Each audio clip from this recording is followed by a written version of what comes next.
meus amados. Que mensagem difícil. Que mensagem difícil. Obrigado, pastor. Que mensagem complexa, porque é uma mensagem que, antes de falar aos corações de vocês, arrebentou o meu.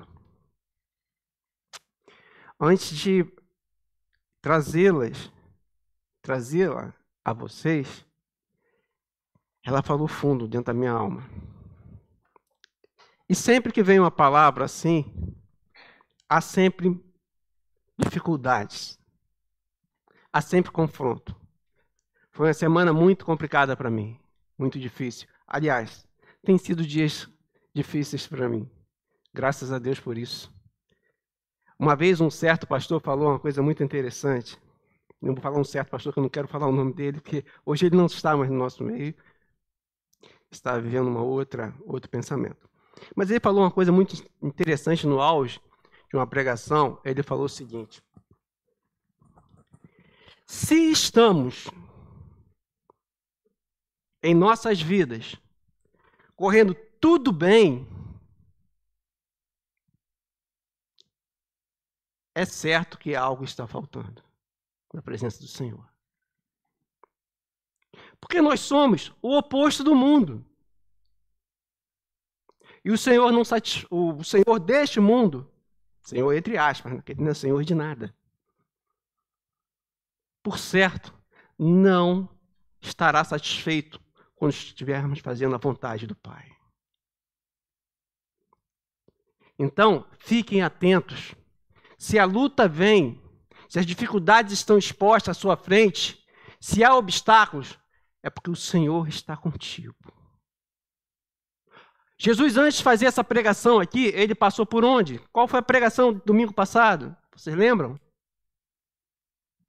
Vocês lembram?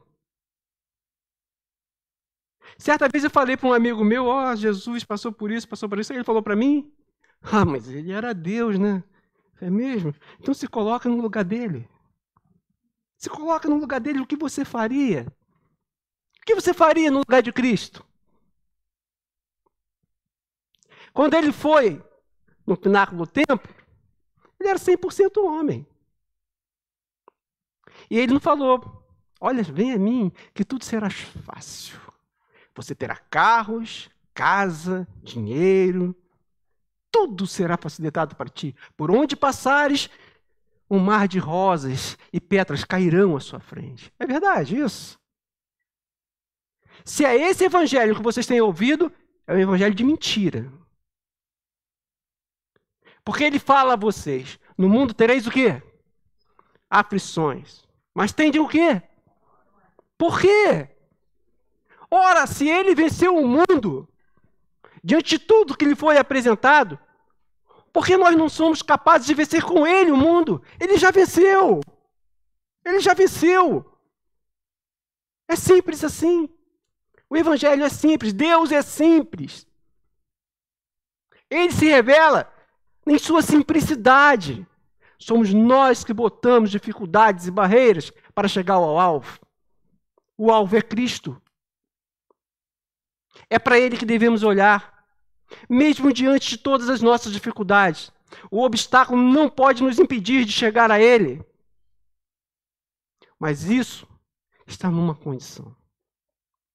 Numa condição que iremos ler nessa palavra. Meu irmão, pode colocar aí depois a palavra, que é Mateus 4, de 12 a 17. Não é sobre mim, é sobre Jesus. Graças a Deus, se fosse sobre mim, misericórdia. Mas hoje as pessoas querem falar só sobre elas, sabe como é que é? Eu sou vítima, tadinha de mim, eu sou um pobre coitado. Ora, já viu como o mundo está vivendo nessa narrativa de vitimismo? Eu sofri isso, eu sofri aquilo. Mas ninguém faz uma meia-culpa de olhar para dentro de si mesmo e olhar para a cruz, porque a cruz aqui espelha a nossa verdade. Quando olhamos para a cruz, vemos quem de verdade somos, que é um espelho do nosso interior. Ela revela aquilo que de fato dentro de nós acontece em nosso íntimo, nos nossos esconderijos secretos, que nós não temos coragem de admitir. Aí somos vítimas da sociedade. A meia-culpa nós não fazemos. Deveria fazer a culpa total, não a meia-culpa diante do Senhor. Pode botar, irmão? De qualquer maneira, vamos lá, abra suas Bíblias aí.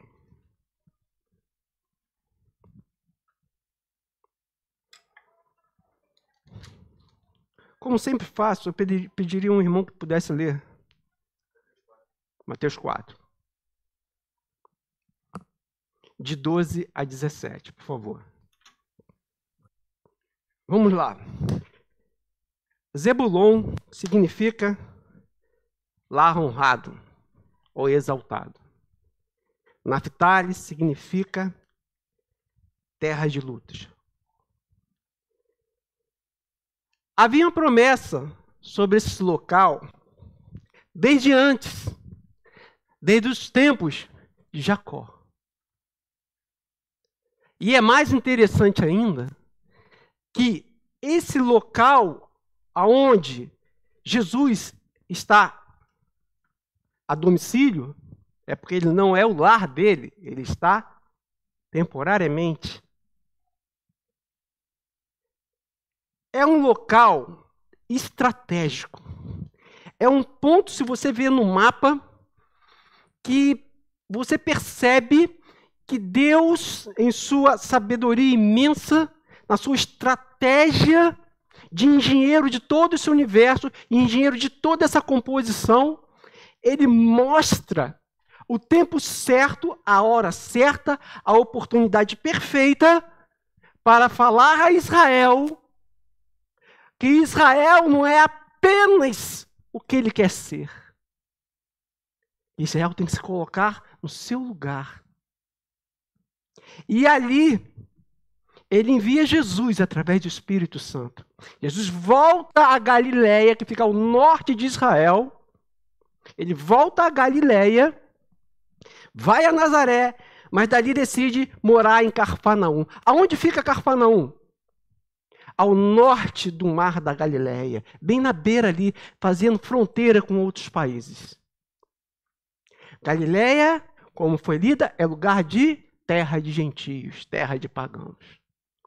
Porque no passado, aquele território ali se rebelou. E o rei da Síria tomou aquele local. O que ele fez? Ele tirou boa parte do povo dali e ele colocou um outro povo de outras regiões a qual ele dominava para que aquele povo perdesse o quê? A sua identidade. Quem aqui já perdeu a identidade? Ou a carteira, ou a carta, a gente fala carteira no Brasil, a carta de direção. E precisava viajar. E o tempo era curto. Ou já perdeu a chave de casa? Quem já perdeu aqui? É horrível. Ou quem diante de uma viagem perde o passaporte, que é a nossa identidade internacional? Você fica totalmente perdido, totalmente sem rumo. Aquele povo foi transferido e quando conseguiu voltar já não tinha mais as características, porque não vivia aquela cultura judaica, ou judaizante também, né? Religiosa. E para isso não mexe com o coração de Deus. Tradição, religiosidade, cultura, ritos, rituais. Deus quer algo que vai além disso tudo. E ele não se importa o local, ou a quem ele, ou aonde ele vai agir, porque o Espírito age em qualquer lugar, aonde ele define, aonde ele venta, por onde ele passa. Vê bem, Jesus vai para Cafarnaum, fronteira de Israel com outros povos. Ali é um ponto tão estratégico que ali é caminho, não só caminho de estrangeiros, mas ali faz uma conexão entre o norte de África, Europa e Ásia. Até hoje é assim. Aquele ponto é estratégico. Tanto que está havendo uma guerra. Até hoje, é um local estratégico. É tanto que os romanos, depois desse rei dominar isso tudo, fazer esse estrago todo e conseguir tumultuar aquela região norte de Israel, e os judeus os desprezavam por causa disso, porque não tinha conexão religiosa com o que os sacerdotes daquela época pensavam. Os romanos, ao olhar aquela região e dominar, o que chamavam? Qual o nome que eles davam àquela área ali? Via Maris. Conexão do mar, conexão com terra, com todos os pontos. Como Deus é tremendo. Como Deus age de maneira extraordinária, eficaz e acertadamente. Ele coloca Jesus a ir àquela terra para quê? Para quê? Para cumprir uma promessa que ele fez no século 8, 740 antes de Cristo.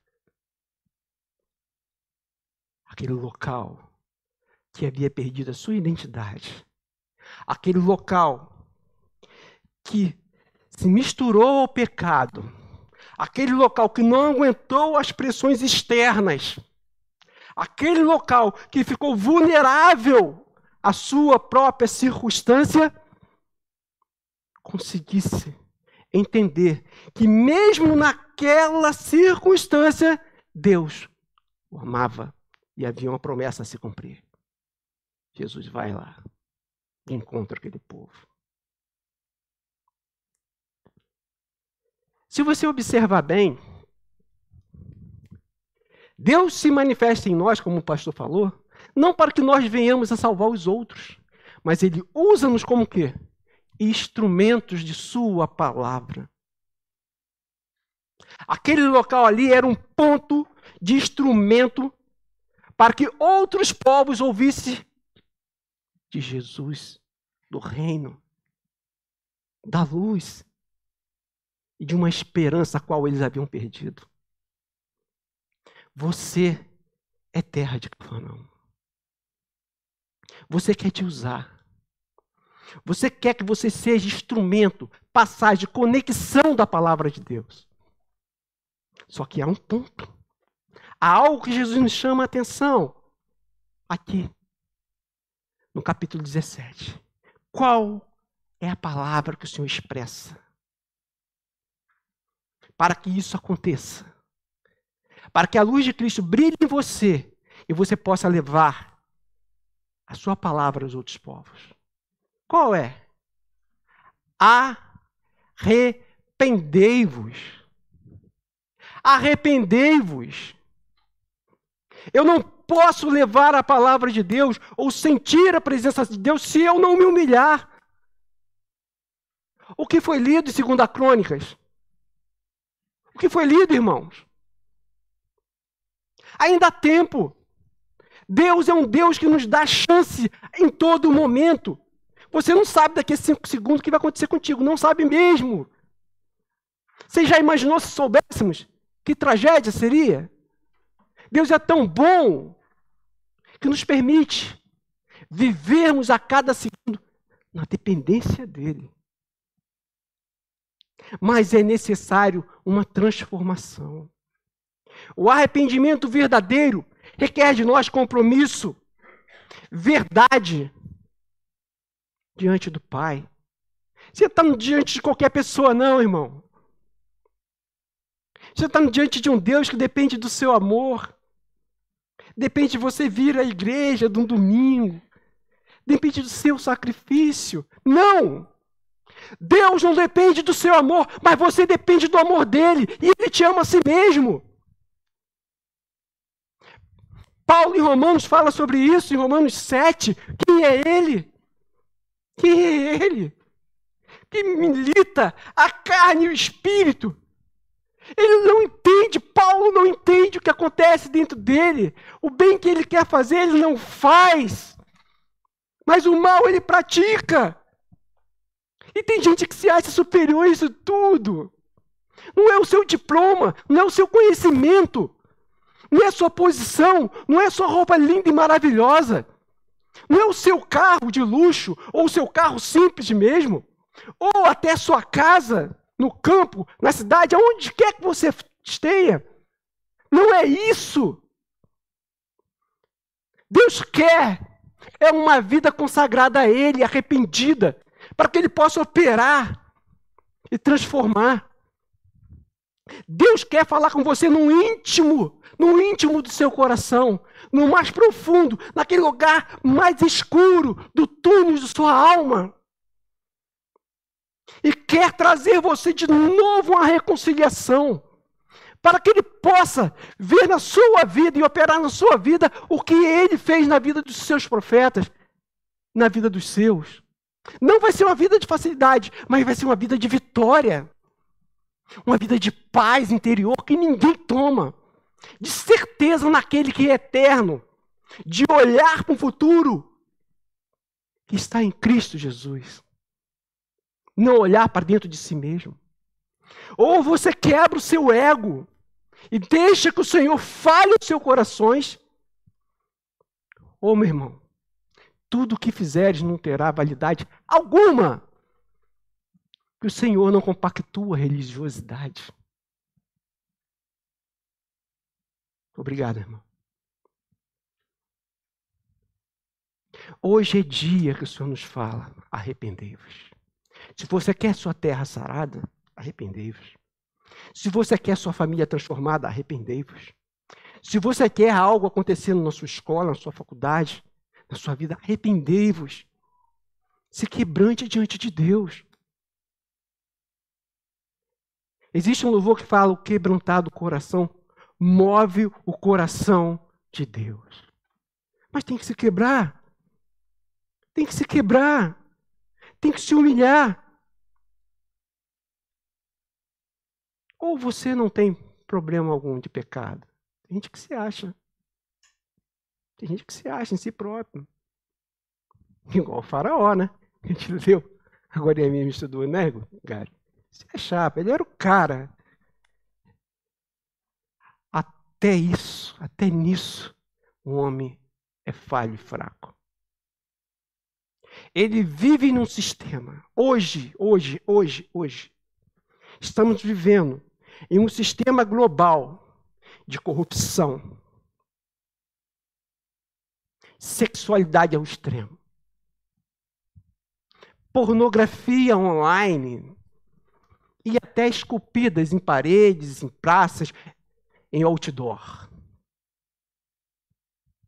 Estamos vivendo num sistema aonde ser falso ou falso amigo em torno de um interesse está dentro. É legal. É como diz no Rio de Janeiro, é maneiro. Vivemos em tempos de narrativas. Em tempos onde a moda determina o teu caminho, quer dizer, o fluxo determina o seu caminho, mas conduzindo todos ao matadouro, como gado. Estamos vivendo esse tempo. Que tempo difícil esse, pai. E o pior é que esse gado tem levado ovelhas. Tem levado ovelhas para o matadouro. Porque eles olham, a ovelha olha. Ah, olha só que lindo. Está todo mundo indo para... Eu vou também. Porque ovelha é assim, né? Ovelha é difícil, né? Ah, eu vou também. Se distrai à toa. Ah, deve ser legal esse lugar. Vamos lá, deve ser legal. Eu perco o meu dia 1, 2, 3 horas, 4 horas vendo um futebol, ou então 5, 6 horas vendo um concerto. Aí eu vou para o concerto. Ah, que maravilha. Hoje é dia de quê? Hoje é dia dos santos populares. Opa! Cadê a sua parte? Cadê a sua conexão? Como é que você quer ser abençoado? Ou ser canal de bênção se você não traz esse Deus para dentro de si? Você é a casa do Pai. Você foi feito para isso. Imagem e semelhança de Deus. O que você tem feito na sua vida diante dele? Você é superior a ele? Acho que não. Ou você quer ficar no lugar dele? Também eu acho que não. Então se humilhe, se entregue, corrija os seus maus caminhos. É interessante que Jesus fala a mesma palavra de João Batista. Né? Arrependei-vos e endireitai o quê? As suas veredas. Se você observar um pouco, literariamente, uma visão literária, o livro de Mateus é um livro que é escrito poeticamente. É um livro que traz aquele povo judeu, e ao povo também cristão, novo Israel, uma vida de Cristo de uma forma poética. Observe bem. E é lindo quando a gente lê. Endireitai-vos vossas veredas.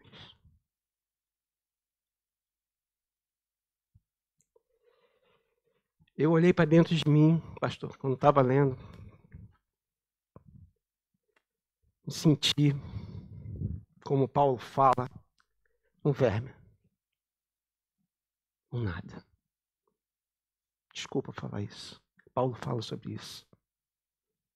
E quando Paulo, em Romanos 7, se os irmãos puderem ler e meditar, vocês vão entender. A dependência total do Senhor. Paulo se humilha, se rasga, olha para dentro de si e ele tem pavor do que ele vê. Ele tem pavor dos seus atos, dos seus sentimentos.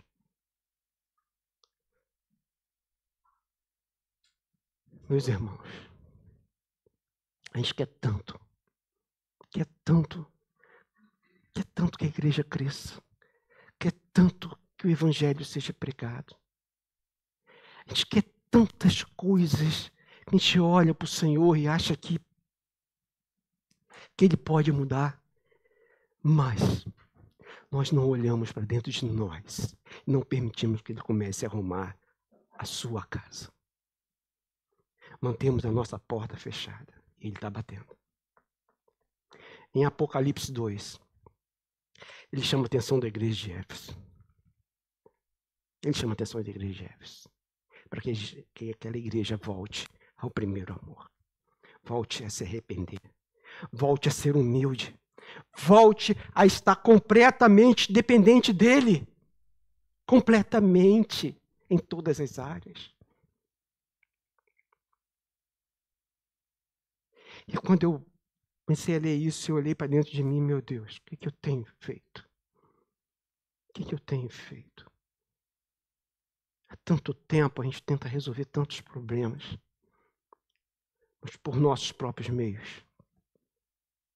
Claro, eu oro, eu faço aquilo, mas às vezes não é uma entrega total. Ele quer uma entrega total. Porque Ele não falou, olha, toma aí, esse problema é seu, resolve sozinho. Ele não falou isso para mim. Ele não falou, vai para Portugal, lá você se vira. Ele não falou isso. Vá para Chelas, vá para a primeira igreja. Ele não falou lá. Se você gostar, beleza. Se não gostar também, é contigo mesmo. Ele não falou isso. Vai, porque eis que estou convosco. Eis que estou contigo. Eu sou aquele que te guarda. Aquele que quer consertar as suas veredas. Aquele que quer transformar a sua vida. Aquele que quer curar aquilo que você não é capaz de enxergar, que está te afastando de mim. Aquilo que quer te salvar. Aquilo que quer trazer o reino para a sua vida. Eu quero consertar a sua vida. Esta é a palavra de Deus. Mas ele precisa que você se arrependa, porque Jesus não é mal educado. Ele não arromba a porta de ninguém. Ele não trata ninguém com tirania, prepotência ou arrogância.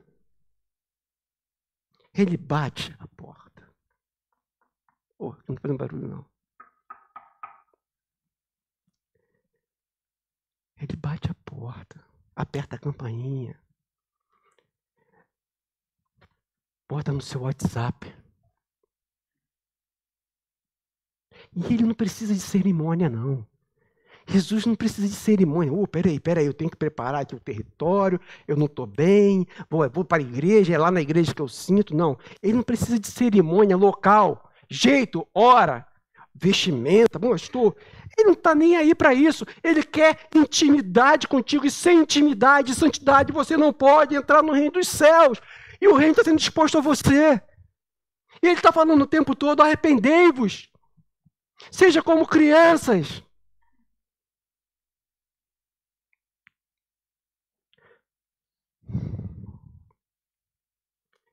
Às vezes, eu me canso.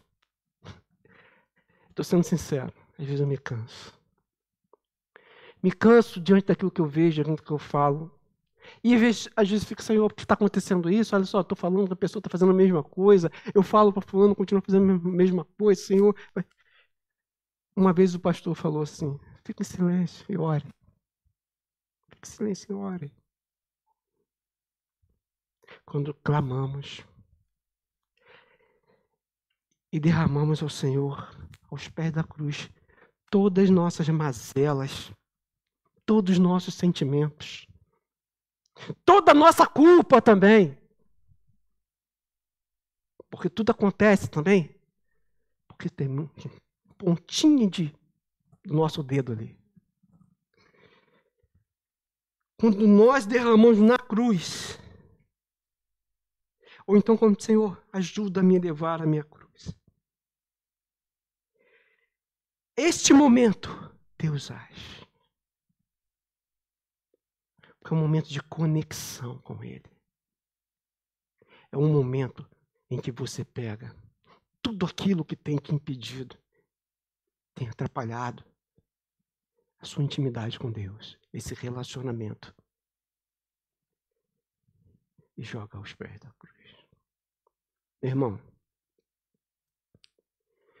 se você não dobrar o seu joelho, eu digo dobrar o seu joelho, a sua alma, dentro de si mesmo, se você não se curvar diante da soberania de Deus e tratá-lo como pai, ele não pode agir na sua vida. Não pode. Ele quer te tratar como filho. Ele te chamou das trevas para a luz. Ele tem te chamado todo dia. Se a igreja não se curar, ela não tem como.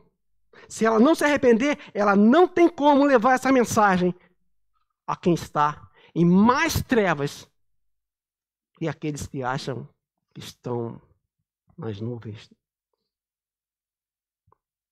Não tem como. Se não houver quebrantamento. Não há sociedade.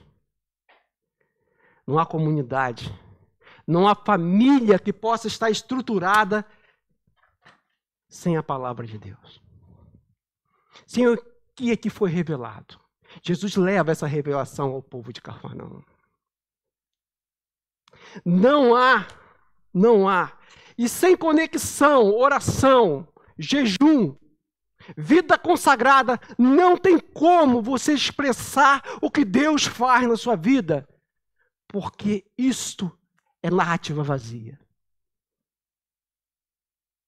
É narrativa oca. Sepulcro caiado. Lindo por fora, podre por dentro. É simples religiosidade. Jesus podia ter ido, ficado em Jerusalém. Né? Onde é que estava o templo? Em Jerusalém. Só que a nata da sociedade ficava em Jerusalém. Moravam no templo. O sacerdote era a nata da sociedade. Os fariseus eram a nata da sociedade. Os saduceus ainda eram mais ainda. Eram os poderosos e ricos. Jesus vai para o local onde é desprezado. Um local que está completamente perdido.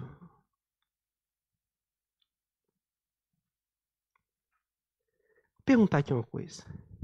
Tem algum judeu aqui? Tem? Algum descendente de judeu? Eu sou, bem longe, mas sou. Tem algum descendente de judeu aqui? O Senhor te chamou em Cafarnaum, como gentio que és. Estavas no mundo e Ele olhou para ti. Ele não olhou raça, cor, posição social.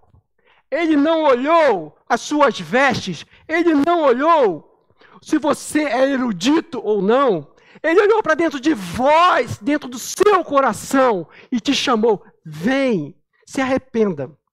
É chegado o reino dos céus. Você é uma conexão, irmão. Mas para isso você tem que deixar Deus trabalhar na sua vida.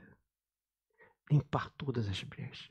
Endireitar a vereda e transformar o seu coração. Que Deus possa, cada dia mais, falar em nossos corações. Cada dia mais, retirar de dentro de nós aquilo que não é bom. E sondar a nós cada brecha, cada ponta, cada escuro do nosso túnel, da nossa alma. Eu gostaria que o grupo de louvor pudesse cantar Sonda-me. E eu queria que os irmãos, ao cantar esse louvor, permitisse que o Espírito Santo sondasse os seus corações. Abra o seu coração hoje para Jesus. Jesus nos dá a oportunidade todo dia. Todo dia. Quando você amanhece e o orvalho cai sobre a terra, Ele está anunciando um novo dia de chance para você. Quando você acorda bem cedo e vê o esplendor de tudo que Ele fez, pode ser até no inverno. É o esplendor.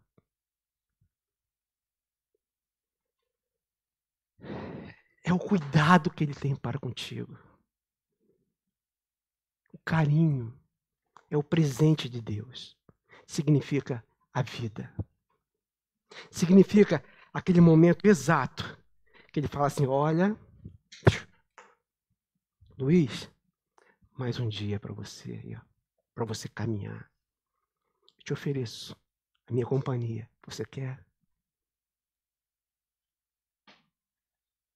Você quer? Ah, Senhor, mas eu tenho. Traz as suas dificuldades para mim. Traz os seus medos para mim. Me dê a mão. Vamos caminhar junto nesse dia. Viver com o Senhor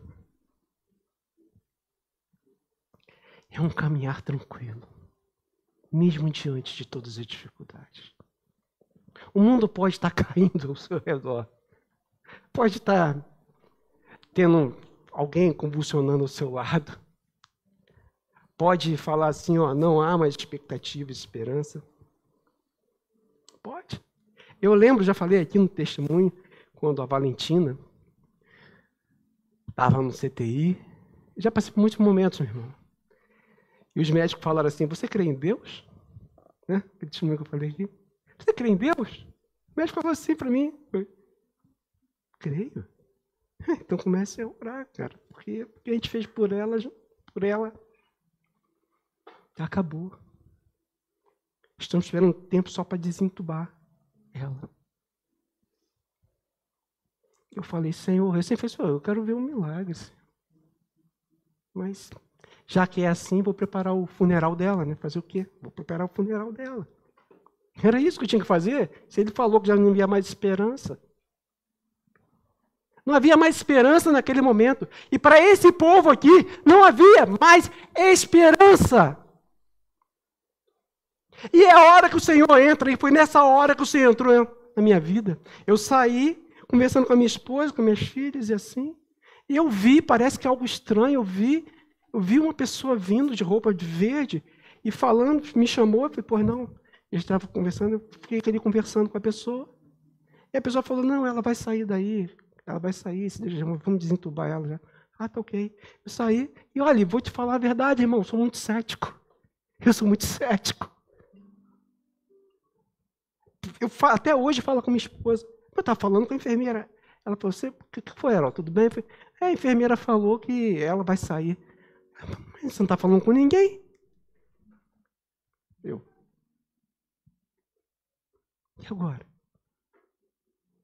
Naquele mesmo dia, eu não sei como se chama aquele aparelho que põe aqui, né? Isso aqui é tudo, mas tem um aparelho que faz a conexão, né, com a traqueia.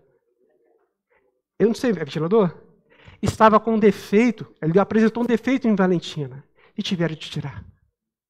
Havia um buraco, um vazamento. É tudo, né? É tudo, né? Então tirou. Tirou, e o que aconteceu? Valentina voltou a respirar normalmente, que estava morta praticamente. Eu já ia preparar o funeral. E uma pessoa falou comigo, e ninguém viu. E agora, irmão? Eu fiquei confuso. Aonde não há mais esperança, o Senhor vem e fala assim, ó, eu sou o que sou. Eu tomo conta disso, porque daí você não pode fazer mais nada. Eu tomo conta disso. Quando os médicos olharam aquela situação, ainda deram outro diagnóstico. Ainda falou assim, ela voltou aí. Eles ficaram todos contentes. Aí falaram assim, ela voltou. Mas pai, falou para minha filha, para o meu genro, pai, mãe, ela vai voltar. Mas o espaçado tempo, que ela ficou 20 dias entubada em coma. Esse espaço de tempo, ela pode ter sequelas. E não garanto que ela volte 100% normal. Valentina está aí. Deus, quando faz, Ele faz 100%, meu irmão. Ele, quando entra com providência, quando a mão dele entra, onde não há recurso algum, onde a morte está tomando conta, Ele traz vida. Porque Ele é Deus. Ele é o Todo-Poderoso. E eu cheguei perto do leito de Valentina, aí a enfermeira, Valentina olhava, ela só olhava para um lugar. Ela não tirava, era aquele olhos fixos, nem piscava. Ela tinha 1 ano, ela ficava olhando o tempo todo para aquele lugar. Aí eu comecei a cantar um louvor de Jonas, que ficou no ventre do peixe 3 dias. 3 dias. Você lembra de alguém que ficou no túmulo 3 dias e ressuscitou? Lembra? Jonas ficou no peixe 3 dias. E eu cantava aquele louvor de criança, né? Foi jogado do barco, aquele louvor de criança. E ela começou a fazer assim, ó. Foi a única coisa que ela respondeu. Que eu cantava isso todo dia para ela. Todo dia eu cantava. Deus falou com Jonas e ele não obedeceu. Escondeu no barco e fugiu de papai do céu. Veio a tempestade, causou a maior confusão, quase afundou o barco. E o capitão falou, joga ele no mar. E ela cantou. Ela começou a fazer assim, cantou, pequenininha. A enfermeira olhou assim, olhou. Aonde não havia esperança, aonde a morte já estava tomando conta. E onde ela volta e a coisa, o que veio à mente dela, falou, não, ela não vai responder a nada. Foi a palavra de Deus. Esse é o poder da palavra em nossas vidas. É isso que Deus quer operar nessa igreja. Deus quer transformar vocês para ser conexão deste poder com aqueles que estão nas trevas. Mas primeiro vocês têm que sair da treva que está no seu coração. E permitir que a luz entre radiante, rompendo tudo aquilo que te impede de ter conexão com Deus. Se você quer transformação na sua família, se você quer mudança de fato, deixe Jesus agir no seu coração.